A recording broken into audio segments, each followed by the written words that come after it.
Friends, ketemu lagi dengan saya Zoya Amirin dalam edisi spesial Z-Talk bersama dengan Juliet Phoebe. Kali ini berhubung setiap 21 April kita merayakan Hari Kartini. Jadi ini mungkin adalah cara saya membantu para Z-Friends yang orang tua untuk berbicara kepada anak remajanya mengenai kesetaraan gender gitu ya, dan juga untuk memahami bagaimana sih cara membesarkan anak yang pro-feminis gitu. Bahasanya susah semua ya. Ini makanya ada beberapa pertanyaan. Semoga pertanyaan dari Phoebe kali ini akan mewakili Z-Friends semua yang ada di rumah. Silakan Jubs. Kan Hari Kartini aku lihat tuh kan di Google, apa tuh namanya, memperingati kesetaraan gender. Maksudnya tuh apa ya? Oke, tapi yang kamu tahu dari Ibu Kartini itu apa selain 21 April itu kan adalah hari lahirnya Ibu Raden Ajeng Kartini. Iya. Apa yang kamu tahu gitu selain kesetaraan gender? Dia memperjuangkan emansipasi wanita. Tapi apa yang diperjuangkan kamu tahu nggak waktu itu? Bangun sekolah-sekolah buat putri itu. Iya sih. Iya kan? Iya. Iya. Jadi gini, yang bikin kenapa dia itu hebat ya, kenapa? Jadi kan gini, kamu tahu nggak kalau setiap tanggal 8 Maret itu adalah Hari Perempuan Internasional. Jadi di seluruh dunia dirayakan setiap 8 Maret. Tapi sebenarnya Hari Perempuan Nasional itu 21 April, sesuai dengan hari lahir Ibu Kartini. Kenapa tadi? Karena kan Vivi tadi ngomong ya ada emansipasi wanita.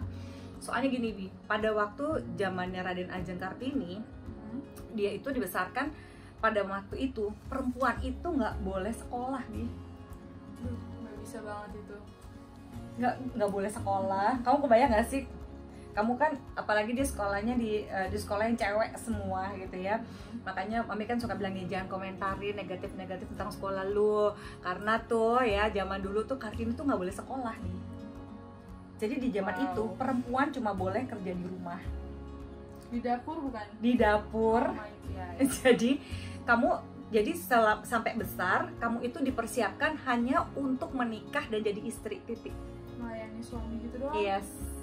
Oh my God, oke.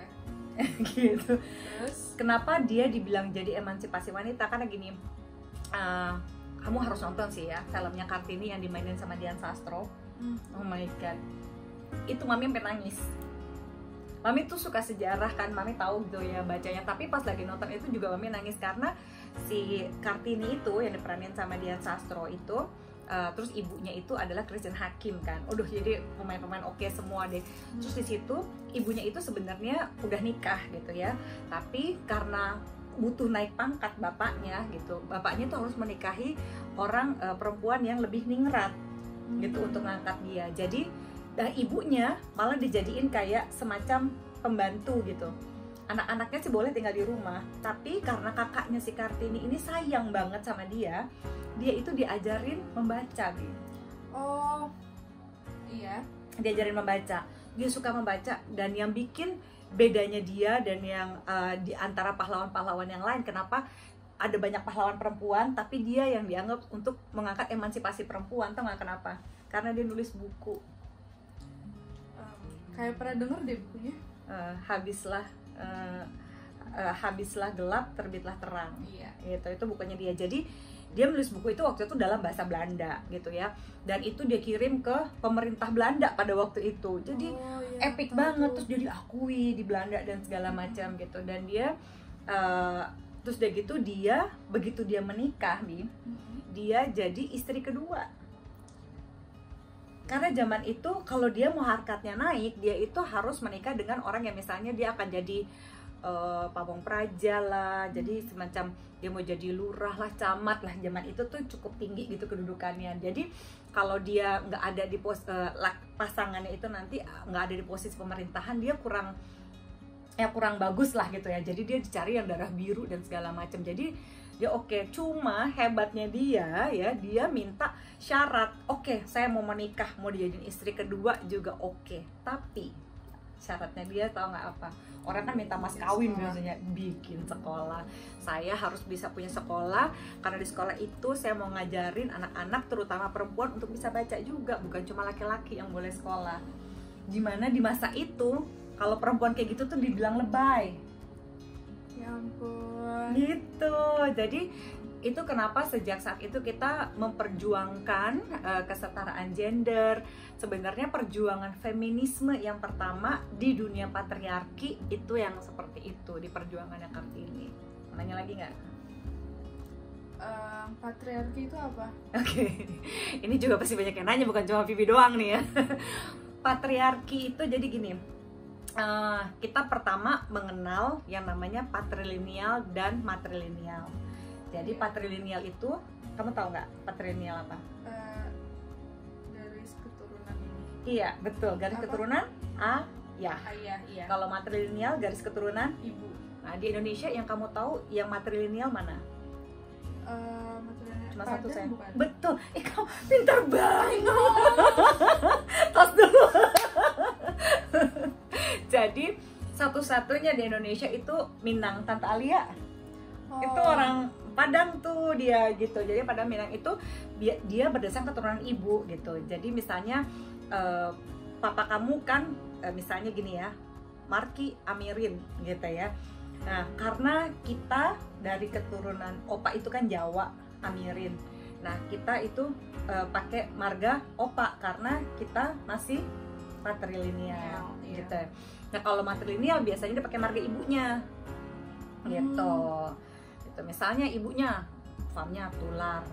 Jadilah kamu bukan marganya Amirin, Tular gitu misalnya, atau apa gitu. Nah, jadi itu lihat keturunannya, ngerti nggak gitu kalau matrilineal. Nah, tapi karena ada status sosial gitu, itu yang membuat patrilineal itu berubah menjadi patriarki.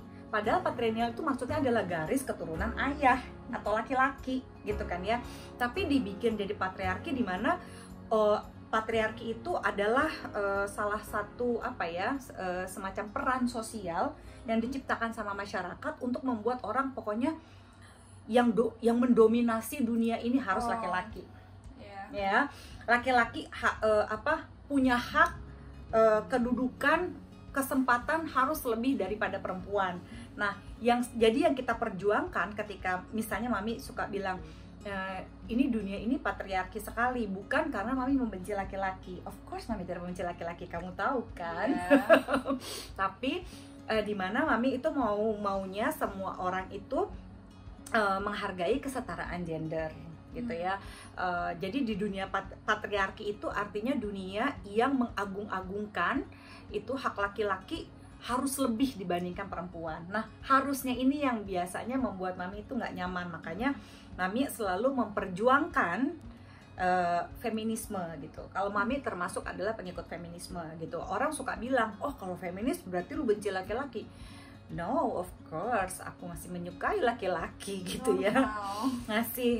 Mami adalah orang yang tetap suka sama laki-laki gitu. Jadi bukan berarti kalau kita memperjuangkan feminisme, bukan berarti Mami membenci laki-laki. Jadi patriarkal itu adalah karena secara otomatis laki-laki lebih hebat dari perempuan. Ya nggak bisa dulu dong, lebih hebat apa dulu standarnya. Nah, standar ganda ini gitu ya, double standar sering diberikan kan, misalnya kayak gini. Kayak kalau Mami jadi seksolog, kamu tahu kan ada seksolog laki-laki yang kalau di TV dia ngomong apa aja segala macam dibilang biasa aja, tapi begitu yang ngomong adalah perempuan kayak Mami, wah terus Mami mendapatkan sexual harassment, Mami dicela dan segala macam, kan itu artinya ada standar ganda. Kalau laki-laki nggak apa-apa, kalau perempuan apa-apa, ngerti nggak? Iya. Itu tuh kalau misalnya kita masih membanggakan budaya patriarki. Jadi kalau misalnya Mami sih lebih memilih menjadi orang yang feminis gitu. Ada pertanyaan lagi? Udah sih. Oh, tunggu. Feminis itu apa? Oke, jadi feminis itu sebenarnya adalah kesetaraan gender. Jadi feminis ini bukan perempuan harus menang. Ini bukan sebuah perlombaan ya. Feminisme ini adalah gerakan emansipasi perempuan itu tadi sebenarnya. Jadi sebenarnya dunia ini, Indonesia terutama itu butuh feminis. Butuh feminis artinya dimana perempuan itu punya kesetaraan kesempatan gitu ya, dibandingkan sama yang lain. Jadi ada orang gini, ya lu kan perempuan, kalau di dunia kerja nanti Bi, jadi misalnya mau masuk kerja, ada beberapa tempat kerja yang ya gimana ya, kalau perempuan begitu dia nikah, dia kan pasti mesti cuti hamil, Iya. cuti melahirkan. Nah, kadang-kadang itu masih dianggap sebagai kekurangannya perempuan ya, padahal kok mau dianggap kekurangan kalau memang kita adalah perempuan yang mau punya anak, kan kita mesti hamil dan melahirkan. Masa gara-gara kita harus cuti hamil sama cuti melahirkan, kita jadi nggak punya kesempatan untuk ada di kedudukan yang tinggi sama kayak laki-laki? Itu kan nggak fair. Nah, itu biasanya perjuangan-perjuangan feminis. Apakah laki-laki bisa nggak jadi seorang feminis? Ada, laki-laki bisa menjadi seorang yang pro-feminis. Artinya bahwa di dalam rumah tangganya, mungkin dalam dia memilih atau dalam pekerjaannya, si laki-laki ini menghargai peran dan perempuan sesuai dengan hak dan kewajibannya masing-masing. Gitu. Kalau Mami nggak mau pada kesetaraan hak, karena kalau menurut Mami, kalau setiap orang itu punya hak dan kewajibannya masing-masing, gitu ya, ngerti nggak kan? Jadi misalnya hak dan kewajiban kamu sebagai anak perempuan di rumah ini kan beda dengan Mami, walaupun kita sama-sama perempuan, gitu. Kalau menurut Mami, tapi artinya kalau kesamaan hak dalam hal ini, artinya kita juga mau punya kesempatan yang sama. Misalnya kalau laki-laki bisa jadi astronot, kita juga mau jadi astronot dong, boleh dong gitu. Tapi termasuk juga kayak misalnya peran-peran yang perempuan banget Bi, misalnya gitu. Sekarang yang banyak ngetop chef itu laki-laki atau perempuan? Perempuan. Tapi yakin nggak semua perempuan? Chef perempuan siapa yang kamu tahu? Nggak tahu. Yakin chef banyakan laki atau perempuan? Laki-laki. Banyakan laki chef. Perempuan paling ya ada 1-2 lah gitu, tapi kebanyakan chef laki-laki. Kan orang bilang wah perempuan harus bisa masak, ya, enggak juga kan gitu. Jadi peran-peran yang diperjuangkan, emansipasi perempuan yang diperjuangkan sama Kartini waktu itu Bi, itu adalah peran dimana kita itu boleh punya kesempatan yang sama untuk sekolah, untuk menerima pendidikan, untuk bekerja gitu. Zaman lo nggak boleh sama sekali. Coba lo bayangin, lo dipingit lo di rumah lo kalau nggak di Bu Kartini lo Bi. Dipingit tuh apa ya? Dipingit itu kalau itu bahasa Jawa sih ya, dipingit itu nggak boleh keluar rumah, jadi harus diem di rumah. Oh, kalau udah ini sama kayak masa social distance ini, lu bayangin nggak sih? Di rumah nggak boleh bergaul, nggak ada urusannya mau ke mall, mau kemana-mana, nggak bisa. Yang di dalam kamar doang itu bukan sih? Iya, kalau misalnya itu dia sampai dikurung di dalam kamar waktu itu gara-gara dia bandel, dia cuma mau main aja itu juga susah. Jadi banyak banget keterbatasannya perempuan, harus pakai baju tertentu, cara menyapanya mesti begini begitu. Jadi ada banyak sekali yang kita itu lebih rendah dari laki-laki. Patriarki kan ngelihat perempuan itu lo nggak ada apa-apanya, semua ini dominasi laki-laki. Ya padahal kalau dalam relationship aja nih, kalau misalnya kita nggak punya kesetaraan gender sama pasangan kita, ya kita pasti akan di-abuse. Kita tahu kan tante siapa yang Mami kita pernah bahas gitu, yang selalu di-abuse sama suaminya, ya kayak gitu-gitu. Kenapa? Karena dia nggak menghargai istrinya. Dia merasa bahwa oh sebagai laki-laki gue yang paling benar, gue yang harus paling begini. Ya enggak, tapi bukan juga berarti perempuan boleh manipulatif loh. Oke? Bukan juga jadi drama queen. You know? Seperti kamu tahu lah ya. Jadi kayak gitu. Jadi kesetaraan gendernya itu sampai pada titik itu, dimana kita juga sampai ada orang-orang yang punya peran androgen. Kamu tahu nggak androgen itu apa?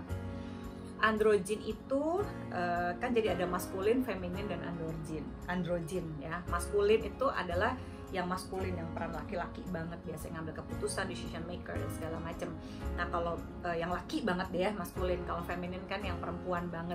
Nah terus ada androgen. Androgen ini adalah misalnya hal-hal yang dilakukan orang agak berbeda gitu dengan peran gendernya. Misalnya kalau gender kamu perempuan, orang biasanya berharap kamu main boneka, suka warna pink, ya kan? Jadi kalau ada orang yang tiba-tiba androgen pekerjaannya gitu ya, kayak misalnya Mami gitu. Mami adalah seksolog, di mana kebanyakan seksolog laki-laki. Mami ini termasuk punya pekerjaan yang androgen. terus supir bus perempuan, ya kan, di bidang yang pekerjaannya banyak laki-laki, dia sendiri begitu gitu kan, jadi androgyn. Atau chef, kebanyakan yang bisa masak harusnya perempuan, tapi ini ada laki-laki gitu. Itu pekerjaan-pekerjaan yang androgyn.